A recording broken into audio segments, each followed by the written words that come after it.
Rusia cuma butuh 30 menit untuk melenyapkan negara-negara NATO jika terjadi perang nuklir.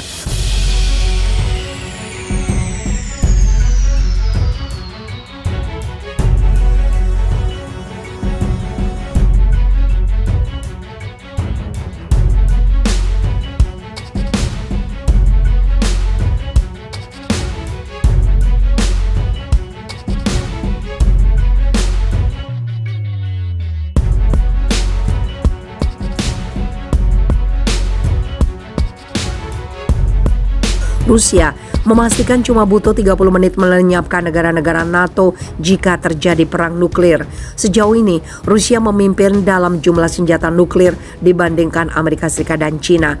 Namun secara diplomasi, Kremlin menyatakan tidak akan menggunakan nuklir kecuali Rusia benar-benar terancam kedaulatannya. Seorang politisi Rusia, Dmitry Rogozin, mengeluarkan peringatan nuklir Moskow dengan mudah menghancurkan negara-negara NATO. Tapi itu tidak boleh terjadi karena pertukaran nuklir akan merusak bumi kita, kata Dmitry Rogozin yang menjabat Direktur Jenderal Perusahaan Antariksa Negara Rusia, Roskosmos. Menurut Dmitry Rogozin, NATO mengobarkan perang tetapi mereka tidak mengakuinya. Semua sudah jelas permasalahannya. Batalion Nasional Ukraina dan Angkatan Bersenjata Ukraina adalah bahan habis pakai, umpan meriam untuk NATO. Mereka hanya operator yang dilatih oleh instruktur NATO yang menekan tugas dan tombol senjata NATO. Dikutip Express, Rogozin menegaskan sekarang adalah perang untuk kebenaran dan hak Rusia untuk hidup sebagai negara tunggal dan merdeka. Dia juga menekankan bahwa mengalahkan Ukraina yang didukung NATO hanya mungkin dilakukan dengan kekuatan militer penuh Rusia. Pada hari Jumat, juru bicara Kementerian Luar Negeri Rusia mengatakan tidak akan menggunakan senjata nuklir di Ukraina.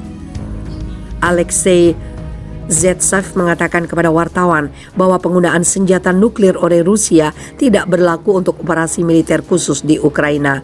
Meskipun demikian, Rusia berbagi bahwa mereka telah meluncurkan uji coba rudal balistik antar benua Sarmat pada bulan April. Vladimir Putin diperlihatkan di televisi diberitahu oleh militer bahwa rudal telah diluncurkan dari Plesets di barat laut dan mengenai sasaran di semenanjung Kamchatka di timur jauh.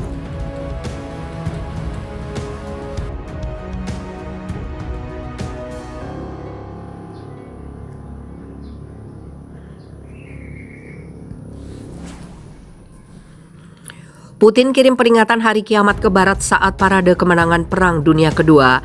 Presiden Rusia Vladimir Putin akan mengirimkan peringatan hari kiamat ke barat ketika dia memimpin perayaan pada hari Senin 9 Mei.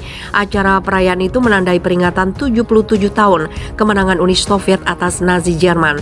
Selama parade, Rusia akan mengacungkan senjata besar saat pasukannya berperang di Ukraina.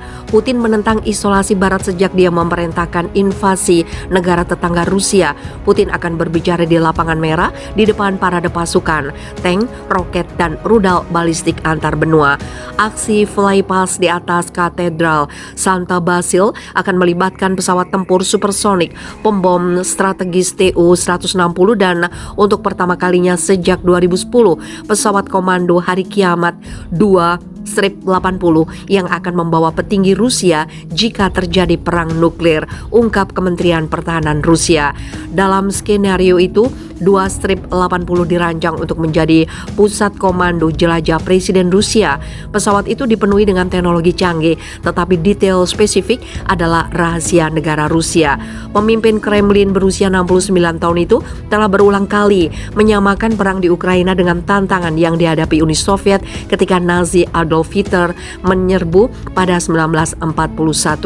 Upaya memenangkan agresor pada malam perang patriotik hebat ternyata merupakan kesalahan yang merugikan rakyat kita, ujar Putin pada 24 Februari ketika dia mengumumkan apa yang dia sebut sebagai operasi militer khusus di Ukraina. Kami tidak akan membuat kesalahan seperti itu untuk kedua kalinya. Kami tidak berhak. Putin menyebut perang di Ukraina sebagai pertempuran untuk melindungi penutur bahasa Rusia di sana dari penganiayaan oleh Nazi dan untuk menjaga dari apa yang disebut sebagai ancaman Amerika Serikat terhadap Rusia yang ditimbulkan oleh perluasan NATO. Ukraina dan Barat menolak klaim fasisme sebagai omong kosong, mengatakan Putin mengobarkan perang agresi yang tidak beralasan. Uni Soviet kehilangan 27 juta orang dalam Perang Dunia Kedua, lebih banyak dari negara lain manapun. Putin dalam beberapa tahun terakhir telah mencecar apa yang dilihat Moskow sebagai upaya di Barat untuk merevisi sejarah perang untuk meremehkan kemenangan Soviet. Selain kekalahan Kaisar Perancis Napoleon Bonaparte tahun 1812, kekalahan Nazi Jerman adalah kemenangan militer paling dihormati Rusia.